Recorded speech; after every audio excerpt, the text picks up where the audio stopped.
Assalamualaikum warahmatullahi wabarakatuh. Selamat malam para pencinta ilmu dimanapun Anda berada, baik yang sudah profesional atau yang baru pemula.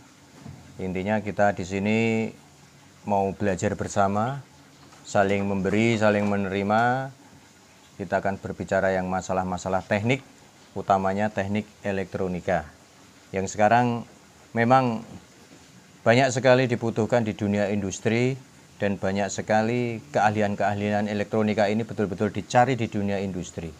Karena sedikit sekali atau kurang sekali tenaga-tenaga ahli di bidang elektronika ini. Tidak ada salahnya kita mulai dari hal-hal yang sederhana. Kita pengenal dulu elektronika itu apa.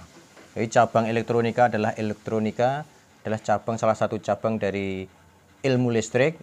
Ilmu listrik sendiri itu dibagi dua, yaitu elektronika dan elektro.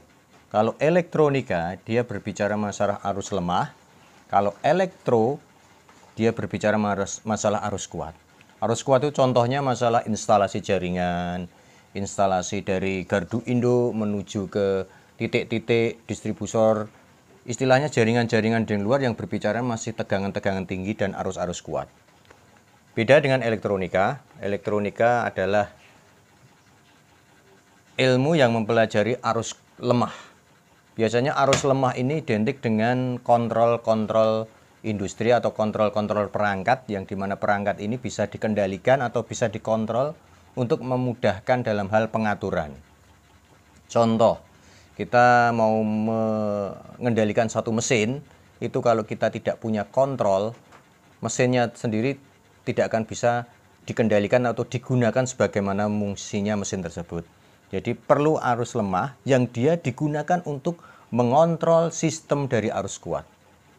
Jadi gitu. Jadi tidak kalah pentingnya, atau bahkan arus lemah inilah yang paling sering menjadi trouble atau masalah yang sering ditemui di dunia industri. Gitu. Kalau untuk arus kuat mudah, karena dia berbicaranya cuman antara tegangan masuk, tegangan keluar, on, off, atau istilahnya tersuplai atau tidak tersuplai ke aktuator gitu. Nah, arus lemah sendiri ini kenapa dia dijadikan kontrol arus kuat? Karena arus lemah sendiri itu mempelajari komponen-komponen yang di situ digunakan untuk mengontrol, digunakan untuk mengendalikan. Nah, komponen-komponen arus kuat atau bicara komponen-komponen elektronika ini sendiri dibagi menjadi dua, sahabat-sahabat teknik. Nah, ada komponen pasif ya. Jadi komponen elektronika ini tuh dibagi jadi dua. Satu, sini aja ya. Satu, komponen pasif. Nah, ini saya bikin cepat aja ya. Saya bikin cepat aja untuk pendahuluan ini. Nanti kita langsung masuk ke poinnya saja. Jadi kita nggak usah bicara terlalu panjang lebar, kita nanti langsung masuk ke poinnya saja. Jadi lebih enak gitu. Yang kedua, komponen aktif. Sorry. Oh, betul, aktif, sorry. Aktif. Sini udah pasif ya. Nah, komponen pasif ini biasanya satu komponen yang dia itu ketika ada arus atau sesuatu yang melewatinya, dia itu melemahkan, atau justru dia itu fungsinya tidak untuk merubah sesuatu atau menguatkan sesuatu. Makanya dia disebut komponen pasif ya. Pasif ini seperti contoh A ya, resistor. Ini berfungsi untuk menahan arus. Ini untuk istilahnya menahan arus. 2, B, ini resistor, kapasitor. Nah, ini fungsinya untuk menyimpan arus. Nah, tadi menahan, ini menyimpan.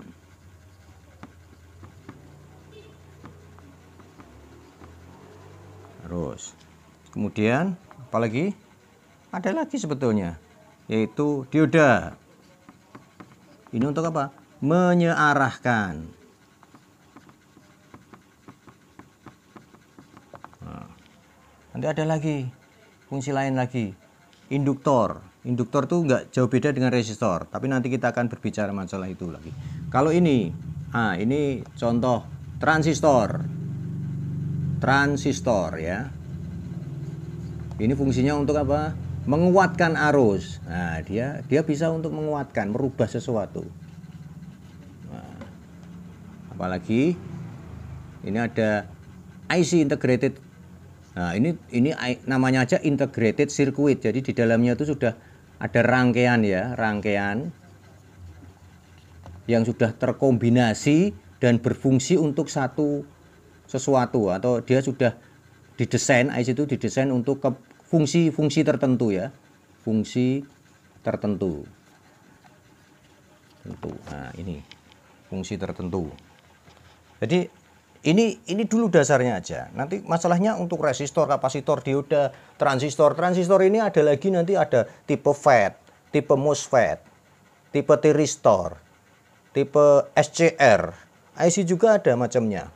Ada yang IC yang model DIP, SIP, SMD, yang dia tuh fungsinya itu digunakan untuk fungsi tertentu. Jadi kalau ada IC tipe ini, itu digunakan untuk sesuatu. Contoh, ada IC misalkan IC regulator. Di situ tertulis 7812. Berarti dia berfungsi untuk rangkaian regulator 12 volt. Jadi seperti itu. Ada rangkaian lagi IC yang bertipe TTL, transistor logik, IC yang bertipe CMOS.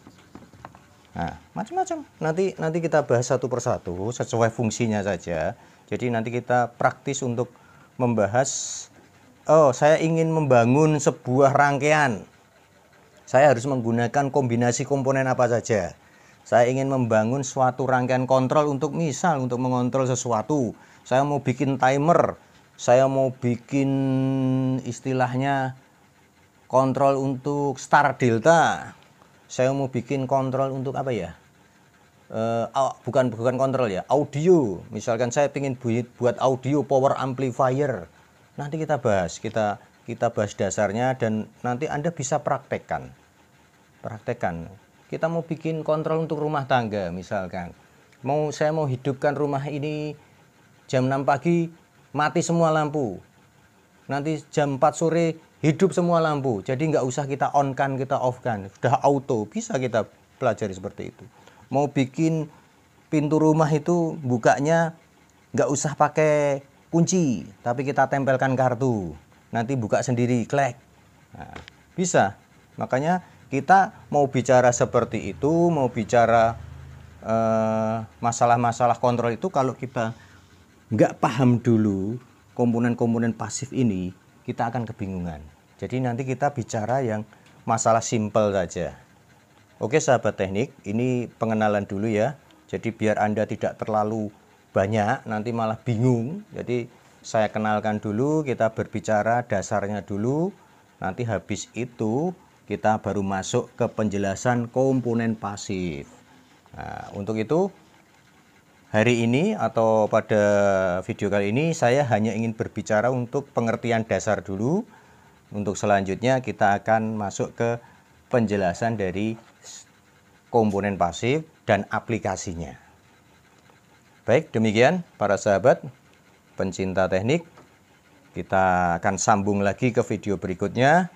Jangan lupa untuk like dan subscribe video ini supaya apa? Jangan lupa juga lonceng dibunyikan untuk bisa mengetahui notifikasi nanti dari kita bahwa ada video baru yang akan kita tayangkan.